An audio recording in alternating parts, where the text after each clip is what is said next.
Hey guys, good afternoon all of you and welcome back to my YouTube channel Jiya and Diya English classes. तो guys कैसे हैं आप लोग, और उम्मीद करते हैं कि अच्छे ही होंगे। और आज का जो हमारा क्लास होने वाला है वो पास्ट इंडेफिनिट का इंट्रोगेटिव होने वाला है। आज हम पढ़ेंगे पास्ट इंडेफिनिट का इंट्रोगेटिव। इसके पिछले वाले वीडियो में हमने कवर किया था पास्ट इंडेफिनिट का अफर्मेटिव और निगेटिव। इसको दो पार्ट बनाने का उद्देश्य है ये कि वीडियो थोड़ा सा लंबा हो जाता है भाई, और इस तरह से आप बोरिंग ना महसूस करें, इसीलिए हमने इसको दो पार्ट में किया। ठीक, तो चलिए इंट्रोगेटिव में पैसिव वॉइस बनाने के क्या क्या रूल्स हैं या कैसे कैसे बनाया जाता है हम इसको सीखते हैं। इसमें अब की बार हमने पहचान नहीं लिखा है, हमने इसके पहले वाले वीडियो में अफर्मेटिव और नेगेटिव में इसके पहचान को लिखा था कि क्या आएगा, जिससे ये पता चलेगा कि वाक्य जो है आपका वो पास्ट इंडेफिनिट। ठीक, चलिए जानते हैं। कह रहा अनुवाद करने का नियम, तो कह रहा past indefinite tense, interrogative sentence, प्रश्नवाचक वाक्य। अब इसमें अनुवाद करने का नियम क्या कह रहा सबसे पहले हम सहायक क्रिया वाज या वर लिखते हैं। अब की बार दो जगह चेंज करना, पहले आप कर्म लिखते थे बाद में सहायक क्रिया, बस यही दो जगह का इधर से उधर कर दीजिए, पूरा का पूरा मैटर वही है। सहायक क्रिया वाज या वर लिखते हैं, उसके बाद कर्म लिखकर नाट लिखिए। क्या कह रहा, वाज या वर लिखिए, उसके बाद ऑब्जेक्ट लिखिए, ऑब्जेक्ट के बाद अगर नाट रहता तो आप लिखेंगे, अन्यथा नहीं लिखेंगे। बाद में मुख्य क्रिया की तीसरी अवस्था लिखकर बाय लिखते हैं। फिर क्या कह रहा, मुख्य क्रिया की कौन सी अवस्था लिख दीजिए, तीसरी अवस्था, उसके बाद बाय लिखिए, और उसके बाद हम कर्ता लिखते हैं, यही ना। फिर क्या कह रहा है, अब उसी में क्या कह रहा है, यदि वाक्य किसी इंट्रोगेटिव वर्ड से शुरू हो जाता है, किससे शुरू हो जाए, इंट्रोगेटिव वर्ड से, तो पैसिव वॉइस बनाते समय उसे नहीं बदलते। भैया इंट्रोगेटिव वर्ड अगर कौन शुरू होता है तो काम बदलना है, वैसे को वैसे रहने देंगे। क्या कह रहा है, नहीं बदलते हैं और उसे जो का त्यों लिख देते हैं। यहां और होना चाहिए था, चलिए बना देते हैं। क्या कह रहा है, चलिए यहां हो गया, यहां हो जाएगा और उसे ज्यों का त्यों लिख देते, मतलब इंट्रोगेटिव वर्ड ज्यों रही वैसे, जहां रही वैसे लिख देना, कुछ करना नहीं है। लेकिन यहां तीसरे पॉइंट में कुछ कह रहा है भाई, कह रहा है तीसरे पॉइंट में कुछ कह रहा है यदि वाक्य हु से शुरू है, कथु शुरू हो जाए हु से, तो पैसिव वॉइस बनाते समय क्या कह रहा, पैसिव वॉइस बनाते समय हु को क्या कह रहा, हु को तुरंत बदल देंगे, किसमें, बाई हु में बदल। केवल एक ही इंट्रोगेटिव वर्ड है जो आपका बदला जाता है, और वो आपका क्या है, हु। क्या भैया मेरे, हु। और उसके बाद सहायक क्रिया, देखिए दो बार लिख दिया गया है, सहायक क्रिया वाज या वर लिखकर नाट लिखते हैं। बाद में सहायक क्रिया लिखकर वाज या वर लिखते हैं। अब यहां देखिए थोड़ा सा करेक्शन हो गया भाई, सहायक क्रिया लिखकर वाज या वर तो लिखेंगे ही,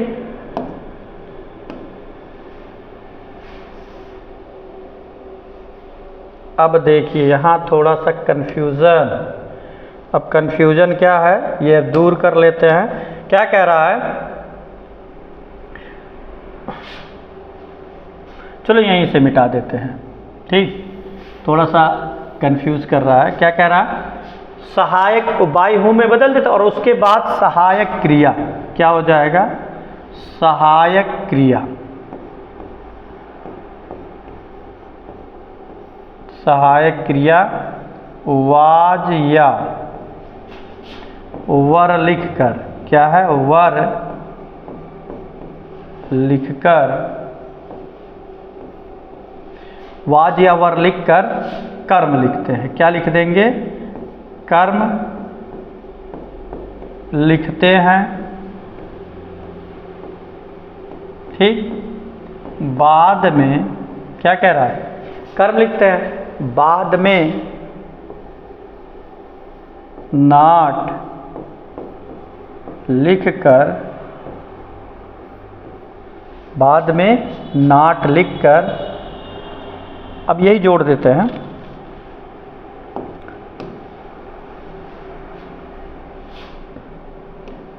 ये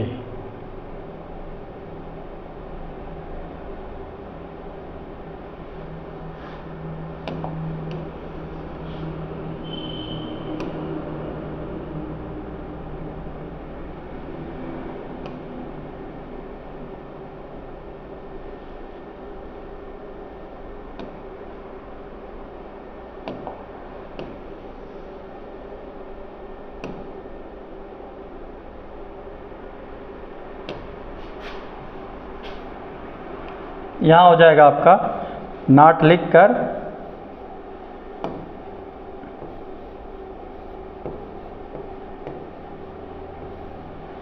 मुख्य क्रिया की तीसरी अवस्था लिख। अच्छा हाँ, एक चीज़ है, कह रहा मुख्य क्रिया की तीसरी अवस्था लिखते हैं और इसके बाद कुछ नहीं। क्या भैया एक चीज़ जानिए, इसमें हम बाई के लिखे कर्ता नहीं लिखे। क्यों नहीं लिखते हैं? क्योंकि हु जब आएगा तो हु के साथ कर्ता नहीं होता। क्यों? क्योंकि हु स्वयं में एक वचन कर्ता होता है। ठीक, इसीलिए ये मेन वर्ब की तीसरी अवस्था पे क्या हो जाएगा, खत्म हो जाएगा। अब हम स्ट्रक्चर बना लेते हैं। क्या बना लेते हैं? स्ट्रक्चर। उसमें जो जैसा जैसा दिया गया था वैसा वैसा जो कहा था, अगर हम उसी के अनुसार करें तो क्या हो जाएगा। अब उधर देखिए स्ट्रक्चर नीचे चला गया, और नीचे चला गया तो ठीक है, एक बार हम ऐसे फिर से ले आकर के देखते हैं क्या कह रहा है। सबसे पहले वाज या वर लिखते हैं, बाद में कर्म लिखते हैं नॉट, फिर मुख्य क्रिया की तीसरी अवस्था बाई और कर्ता। ठीक, तो यही लिख लेते हैं भाई। अब इसमें सबसे पहले क्या कह रहा था, अभी स्ट्रक्चर में अगर आप स्ट्रक्चर की तरफ जाएंगे तो उसमें सबसे पहले कहा है पैसिव वॉइस का जो स्ट्रक्चर बनेगा हमारा, कह रहा सबसे पहले आप लिख लेंगे ऑब्जेक्ट। क्या लिख लेंगे? ऑब्जेक्ट। क्या लिखेंगे भाई? ऑब्जेक्ट। अब ऑब्जेक्ट के बाद फिर क्या कह रहा है, सॉरी उल्टा बोल दिए, यहाँ सबसे पहले कह रहा आप लिखेंगे चाहे वाज और चाहे वर, इन दोनों में से कोई एक प्रयोग होगा। इन दोनों में से कोई एक प्रयोग होगा। वाज वर के बाद यहाँ फिर हो जाएगा ऑब्जेक्ट, ऑब्जेक्ट के बाद फिर हो जाएगा नॉट, और नॉट के बाद फिर हो जाएगा मेन वर्ब की तीसरी अवस्था। अब तीसरी अवस्था के बाद फिर हो जाएगा बाई, और बाई के बाद फिर हो जाएगा सब्जेक्ट। ठीक, अब इसको हम कैसे कैसे क्या करेंगे देख लेते हैं। जैसे इसमें ऑब्जेक्ट अगर है, सॉरी ये वाक्य है जैसे लिखा है did he not steal my pens. अब वाक्य आपका क्या है, वाक्य किससे शुरू है? डिड से। किससे शुरू है भाई मेरे? डिड से। किससे शुरू है? डिड से। तो हमको डिड की जगह पे क्या लिखना, देखिए एक्टिव हो गया। अब इसको जब हम पैसिव में कन्वर्ट करेंगे तो डिड की जगह पे हमको वाज या वर लिखना है, लेकिन ऑब्जेक्ट पता करेंगे। तो ऑब्जेक्ट क्या है? माई पेन्स। क्या है? माई पेन्स। तो इसमें पेन ना होकर के यस बड़ा है, माई पेन्स है, मतलब वो बहुवचन है। तो बहुवचन के साथ आप कौन सी सहायक क्रिया इन दोनों में से यूज करेंगे? वर का। किसका प्रयोग करेंगे? वर का। तो यहाँ हो गया सबसे पहले आपका वर। अब वर के बाद ऑब्जेक्ट, ऑब्जेक्ट आपको मिल चुका है तो यहाँ हो जाएगा माई पेन्स। क्या हो जाएगा? माई पेन्स। अब उसके बाद नॉट, तो नॉट है तो यहाँ हो जाएगा नॉट। अब नॉट के बाद मेन वर्ब, तो मेन वर्ब अब स्टील है पहली अवस्था, इसमें हमको बनाना कौन सी अवस्था है? तीसरी। तो यहाँ हो जाएगा आपका स्टोलन। अब स्टोलन के बाद तुरंत लिखा बाई, तो यहाँ हो जाएगा आपका बाई। अब कर्ता का हो? ही के वारियन ले जाओ तो का बन जाए भैया? हिम। क्या बन जाएगा? हिम। ठीक, इस तरह से आपका ये क्या हो जाएगा? कंप्लीट। ठीक, अब और आगे देखते हैं, या और आगे चल लेते हैं थोड़ा सा, सेम इसी पैटर्न का और एक देख लेते हैं। जैसे did you not beat me. अब इसी को अगर हम पैसिव वॉइस में कन्वर्ट करें तो क्या हो जाएगा? पैसिव वॉइस में अगर हम कन्वर्ट कर लें तो भैया सबसे पहले यहाँ मी है, मी के जब वो हरियन से हर लेबो तो काव बन जाई आई, और आई के साथ एक कौन सहायक क्रिया लग जाए वाज। क्या लग जाएगा वाज। अब यहाँ पता हो गया, मतलब यहाँ सहायक क्रिया व तो सहायक क्रिया का हो गया वाज। अब एक बाद ऑब्जेक्ट, तो ऑब्जेक्ट हुआ तो हमें पता है बा हो गया आई। एक बाद नाट, तो नाट बा नाट है नहीं है तो चलो है, हाँ भाई है तो लिख लो नॉट।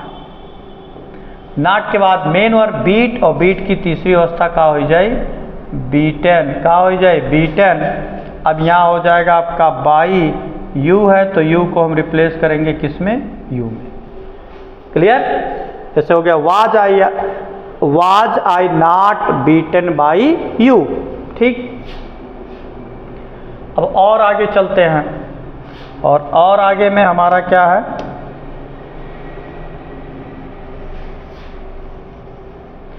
और आगे में हमारा है नेक्स्ट वाक्य है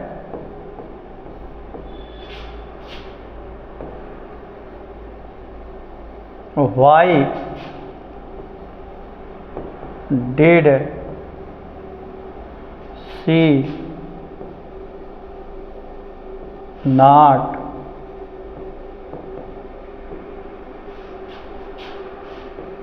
सिंग अ स्वीट सॉन्ग। ठीक। अगला वाक्य why did she not sing a sweet song. अब की वाक्य इंट्रोगेटिव वर्ड से शुरू है। ठीक।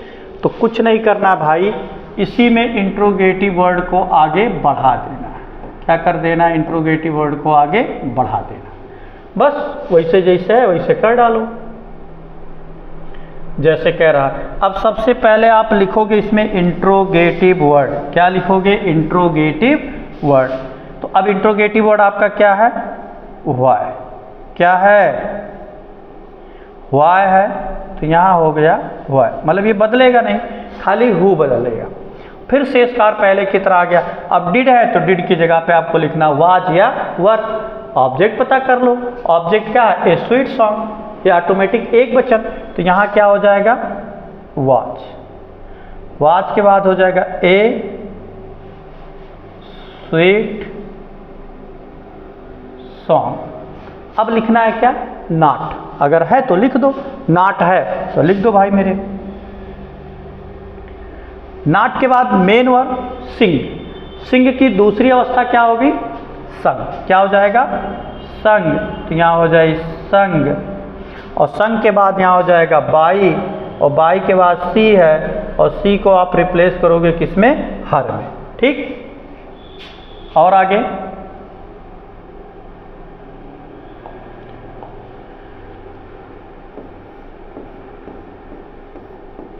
लिखा where did they take tea. अब इसको हम पैसिव वॉइस में अगर कन्वर्ट करें, ठीक, लिखा where did they take tea. तो चलिए वेयर है तो वेयर तो बदला नहीं जाएगा, तो वेयर को सीधे क्या लिखेंगे, वेयर। डिड है तो डिड की जगह पे वाज या वर लिखेंगे। ऑब्जेक्ट आपका टी, चाय है तो जब भी चाय पियेंगे आप एक कप पियेंगे, एक एक करके पियेंगे, तो एक वचन हुआ। तो एक वचन के साथ कौन सी सहायक क्रिया हो जाएगी, वाज। अब नॉट, तो नॉट है नहीं, तो आप सॉरी नॉट नहीं, अब की हम ऑब्जेक्ट लिख लेंगे। ऑब्जेक्ट आपका क्या होगा, टी। नॉट नहीं है तो सीधे मेन वर्ब टेक, और टेक की कौन सी अवस्था हो जाएगी, टेकन। क्या हो जाएगी, तीसरी अवस्था हो जाएगी टेकन। ठीक। अब यहाँ हो जाएगा बाई, कर्ता दे है, आप दे को रिप्लेस कर दोगे देम में। और एक आध देख लेते हैं, जैसे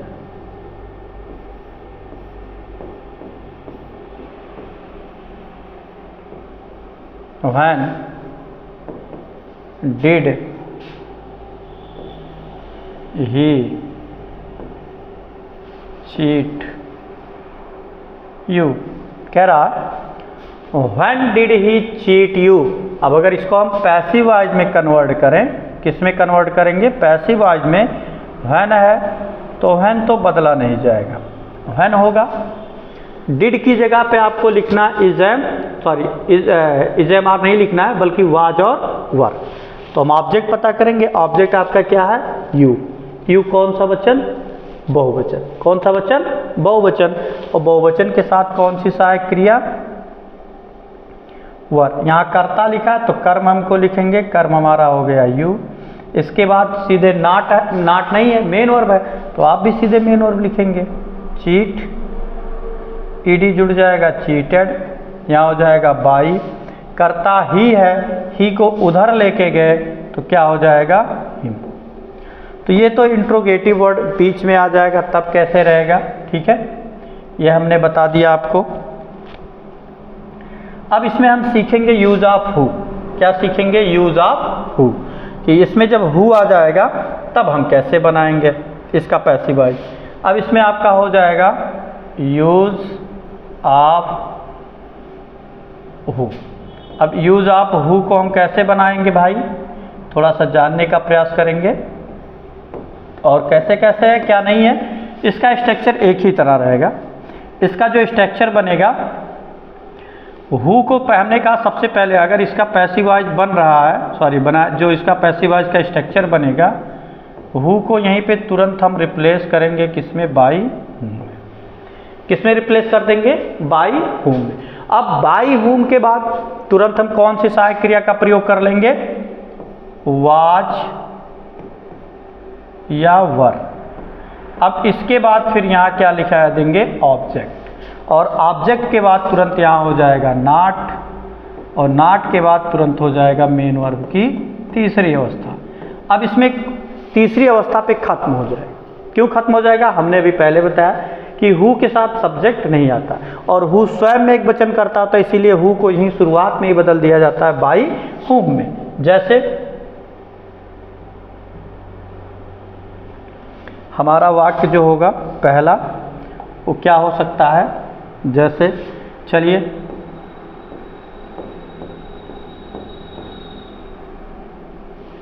हु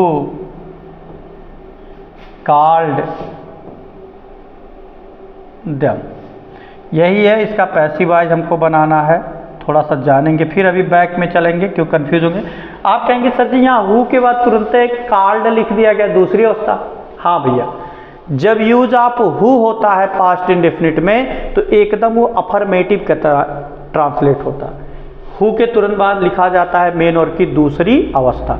इसमें भले वाक्य इंट्रोगेटिव है कहने के लिए, लेकिन इसमें किसी भी सहायक क्रिया का प्रयोग नहीं होगा, और इसमें सहायक क्रिया का प्रयोग नहीं होगा, और ये कहने के लिए इंट्रोगेटिव है, ये अफर्मेटिव की तरह यूज होगा, यानी अफर्मेटिव की तरह ट्रांसलेट होगा। हाँ, जब ये नकारात्मक हो जाएगा तब हु के साथ डिड नॉट का प्रयोग होगा, और उसके साथ मेन वर्ब की पहली अवस्था। तो पहले इसको देख लें, अभी वो भी हम देख लेते हैं।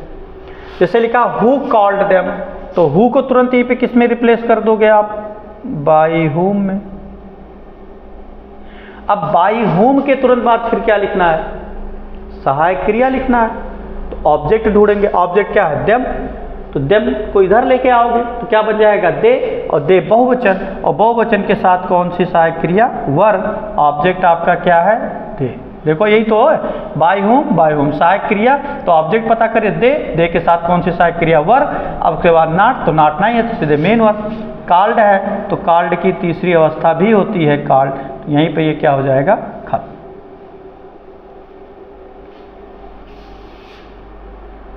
और देख लेते हैं,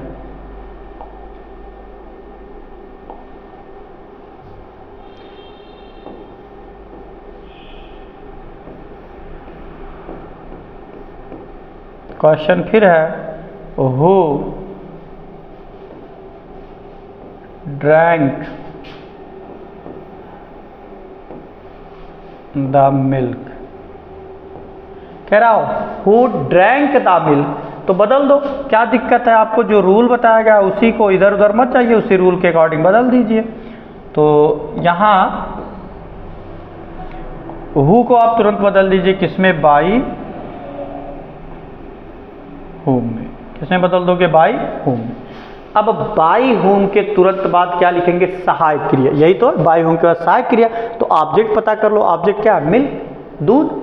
तो दूध जब भी पियेंगे किसी माप के पियेंगे, तौल मतलब कोई बर्तन रहेगा, वेसल्स रहेगा, उसमें आप पियेंगे तो वो फिक्स रहेगा। तो उसके लिए यहाँ क्या यूज किया जाएगा? वॉच। ऑब्जेक्ट आपका हो गया द मिल्क। क्या हो गया? The milk. अब नाट नहीं है तो सीधे मेन वर्ड ड्रंक है, तो ड्रंक का थर्ड फॉर्म हो जाएगा ड्रंक। क्या हो जाएगा? ड्रंक। क्लियर भैया? हु के ऐसे आई, ए का ऐसे बनाओ। ठीक, चलिए अब थोड़ा सा अलग देखते हैं। अब थोड़ा सा अलग क्या होगा? जैसे लिखा हु डिड नॉट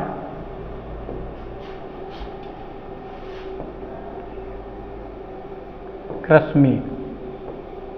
लिखा हु डिड नॉट कर्स मी, मुझे कौन नहीं कोसता था। चलो इसी को बना लेते हैं पैसिव वॉइस में। अब हु को यहीं पे तुरंत रिप्लेस कर दोगे आप किसमें? बाई होम में। अब बाई होम के बाद आपको फिर क्या लिखना है? सहायक क्रिया। देख लीजिए अभी स्ट्रक्चर है, देख लेते हैं। अब लिखना वाज या वर्ब। ऑब्जेक्ट पता कर लो, ऑब्जेक्ट मी है। मी को उधर से इधर लाए तो क्या बन जाएगा? आई। और आई के साथ कौन सी सहायक क्रिया? आई भले ही बहुवचन की श्रेणी में जाता है, लेकिन आई के साथ जब भी यूज किया जाएगा तो वाज ही यूज किया जाता है। क्या यूज किया जाएगा? आई वाज के बाद यहाँ हो गया आई। भैया नाट बाय तो लिख दो नाट। मेन वर्ब कर्स है तो लिख दो CURSE है, वहीं में डी जुड़ जाए, क्या हो जाए? कर्स। ठीक, और देख लेते हैं।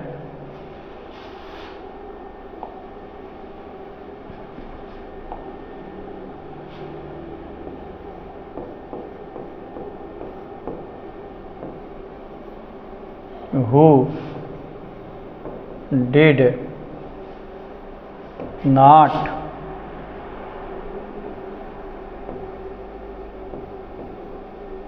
pluck the flowers। चलो हु है, अब इसको जब पैसिव वॉइस में कन्वर्ट कर दोगे तो हु को तुरंत यहीं पे बदल देना है किसमें? बाई होम में। किसमें बदल देना है? बाई होम में। अब बाई होम के तुरंत बाद क्या लिखना है? क्या लिखना है? सहायक क्रिया। अब सहायक क्रिया लिखने के लिए क्या पता करना पड़ेगा? ऑब्जेक्ट। ऑब्जेक्ट आपका क्या है? The flowers. देखिए फ्लावर ना होके फ्लावर्स है, तो ये क्या हो गया? बहुवचन हो गया। क्या हो गया? प्लूरल नंबर, मतलब बहुवचन। और बहुवचन के साथ कौन सी सहायक क्रिया इस्तेमाल करेंगे आप? वर। वर के बाद यहाँ हो जाएगा द फ्लावर्स। अब उसके बाद लिखेंगे नाट, तो है नाट तो लगा दीजिए नाट। नाट के बाद फिर क्या लिखा जाएगा? Main verb. और मेन वर्ब क्या है? प्लक। और प्लक की थर्ड अवस्था हो जाएगी प्लग्ड। क्या हो जाएगी? प्लग्ड। अब यहीं पे ये क्या हो जाएगा? खत्म। तो गाइस इस तरह से अगर देखा जाए तो आपका पास्ट इंडेफिनिट का इंट्रोगेटिव भी हो जाता है खत्म। क्या होता है? पास्ट का इंट्रोगेटिव भी हो जाता है खत्म। अब इसमें किसी को कोई दिक्कत आ रही है तो ज़रूर कमेंट करके पूछ सकता है, या कहीं समझने में आपको त्रुटि आ रही है तो भी आप एक तरह से कमेंट कीजिए और बताइए कि हाँ कहाँ आपको समझ में नहीं आ रहा है। अगर जब तक आप पूछेंगे नहीं तब तक, जब तक आपकी समस्या को जाना नहीं जाएगा तब तक सॉल्व कैसे होगा? ठीक, तो इस टॉपिक को बड़े ही इत्मीनान से आप पढ़िए। देखिए पैसिव वॉइस जो है, जो बच्चे पहली बार पढ़े हो सकता थोड़ा कंफ्यूज हो, लेकिन थोड़ा इत्मीनान रखिए, इत्मीनान से पढ़िए, 100% आपको समझ में आएगा। ठीक है, तो इस तरह से आपका ये पास्ट इंडेफिनिट पूर्णतया होता है खत्म। चाहे उसका अफर्मेटिव हो, चाहे निगेटिव हो, चाहे इंट्रोगेटिव हो। अफर्मेटिव और निगेटिव के लिए इसका पहले वाला वीडियो था, ये केवल और केवल इंट्रोगेटिव के लिए है। तो आप ऐसे ही जुड़े रहें हमारी वीडियो से और लाइक शेयर और कमेंट जरूर करते रहें। और इसमें अगर कोई भी आपको समस्या हो रही है तो ज़रूर आप कमेंट बॉक्स में जा करके उसमें कमेंट कीजिए। और इसी के साथ ये क्लास यहीं पर होता है खत्म। नेक्स्ट वीडियो में नेक्स्ट चैप्टर को हम शुरुआत करेंगे इसी का कंटिन्यूस। तो ठीक है, तब तक बने रहिए और फिर मिलते हैं अगले वीडियो में। तब तक के लिए सभी लोगों को जय हिंद, जय भारत।